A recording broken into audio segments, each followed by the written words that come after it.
My friends, Mondays are not about motivation, they are about momentum. So let's get you moving and cruising with today's show. We've got everything from what the US-Iran strikes means for your fuel tank to South Africa's new visa plans, plus a couple other stories that will go down well with your morning coffee. Let's get into it. And kicking us off with current affairs, over the weekend, the US launched direct airstrikes on Iran's nuclear sites, its first major entry into the Israel-Iran war, and a move that is shaking global markets almost as much as global diplomacy. So what does this mean for South Africa?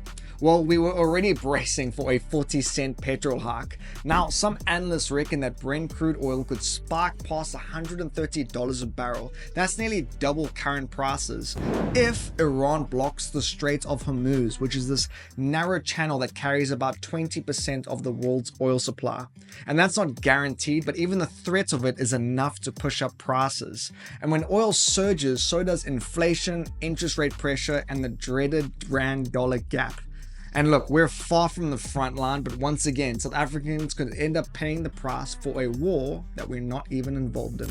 And next up, South Africa's visa system is finally getting a digital upgrade, and dare I say it, it's actually looking promising. So starting in September, South Africa will launch its first fully digital visa system, letting travelers apply online, verify their identity with a selfie, and store their visa on their phone. This system will use AI to cross-check security databases and confirm biometrics in real time.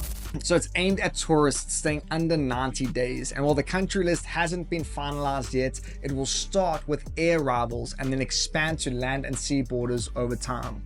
So this means no more consulates, no more long queues, and no more our system is offline, at least for our tourists. And if this works, though, this could be a game changer for tourism, business travel, and border security, all while saving home affairs from, well, itself. And onto our quickfire mentions. A new Gauteng poll reportedly shows that ANC support has bounced back to 40%, while the EFF has plunged to just 3%, with many supporters drifting over to Zuma's MK party. President Ramaphosa says the judiciary will finally become a fully independent arm of the state, so no more falling under the Department of Justice, but rather standing equal to Parliament and the presidency. And the renewable energy industry is pushing back against a proposed 30% tax on imported solar components, warning that it could hurt small-scale users, delay installations, and undercut South Africa's goals for a just energy transition. And onto our finance section. The South African Post Office is trying to stage a comeback, but it's hauling 8.7 billion rand in debt. It missed 87% of its targets last year, and it just got its fourth disclaimer audit in a row. That means that their finances were in such bad shape that the Auditor General couldn't even express an opinion on them. Parliament says that its turnaround plan is full of buzzwords but short on money, leadership, and people who use the post office. So the post office says that it wants to go digital, focus on logistics, and chase a 1.5 billion rand profit by 2029. But the MPs aren't buying it, not with hundreds of closed branches, a broken network, and billions in state bailouts already burned through. Its new strategy includes mobile post offices, warehouse hubs, and AI-powered delivery tools. But critics say that there's no timeline, no capital, and no clear sense of how to win back customers who've already moved on.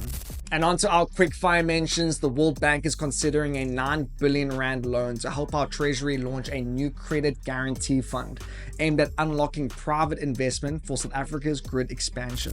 As strange as it sounds, cyber attacks are now hammering the mining industry. Platinum producer Eastplats was the latest victim, with hackers leaking sensitive internal files in what experts say might be industrial espionage. And housing prices are ticking upward as interest rates soften. But some economists warn that this recovery is driven more by limited housing supply than by a real surge in demand. So they reckon you shouldn't expect a boom just yet. And onto our sports section. Look, they may have lost, but Mamelodi Sundowns just gave one of Europe's top clubs a proper scare. In a 7-goal thriller at the FIFA Club World Cup, the South African champions went punch for punch with Dortmund before narrowly going down 4-3. And in case you missed it, go ahead and watch the highlights. The match had everything: early brilliance, late drama, and relentless pressing that left Dortmund's coach, and I quote, sweating like he had just come out the sauna. Even Bellingham admitted that Sundowns were really good opposition. And it wasn't just brave, it was world class. The team showed that they could hold their own on football's biggest stage. Up next though is a massive showdown with Brazil's Fluminense. If Sundowns want a shot at reaching the last 16, they'll need to win and hope that the other results go their way.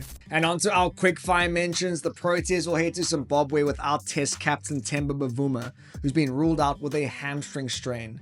Keshav Maharaj will take over the armband for the 2-match series in Bulawayo.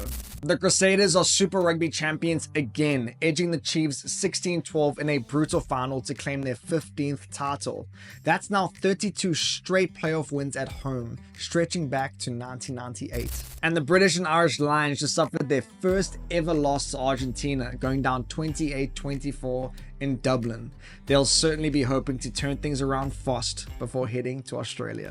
Alrighty then, before we continue, here is something to chew on and give this a good think. Let's start off Monday in the win column. Where in South Africa would you find the world's largest visible crater? Weren't expecting that one, were you? Is it A, Free State, B, Northern Cape, or C, Limpopo? We'll give you the answer at the end of the show. And on to our wildcard section. For those of you who don't know, assisted dying, also known as euthanasia, is when a terminally ill person chooses to end their life with medical help to primarily avoid unbearable suffering. It's legal in certain countries like Canada and the Netherlands. And now, for the first time ever, the UK has voted to join that list. Their new bill allows mentally competent adults with 6 months or less to live to choose assisted death, marking one of the biggest moral shifts in British law in decades. Here at home though, things are very different. In South Africa, assisted suicide is still illegal, and helping someone die even with their consent can land you with a murder charge.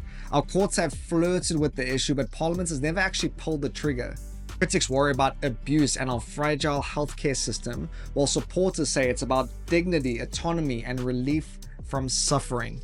As for you though, what do you think about this? I'm curious. Should South Africans have the right to choose their exit, and why?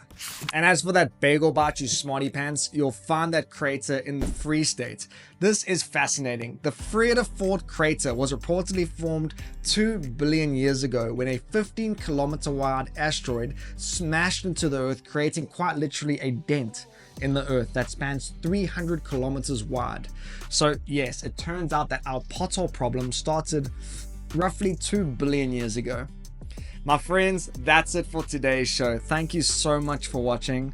And again, it's Monday. It's a fresh week with a fresh start. So let's kick things off on the right note. I'll catch you guys all tomorrow. Cheers.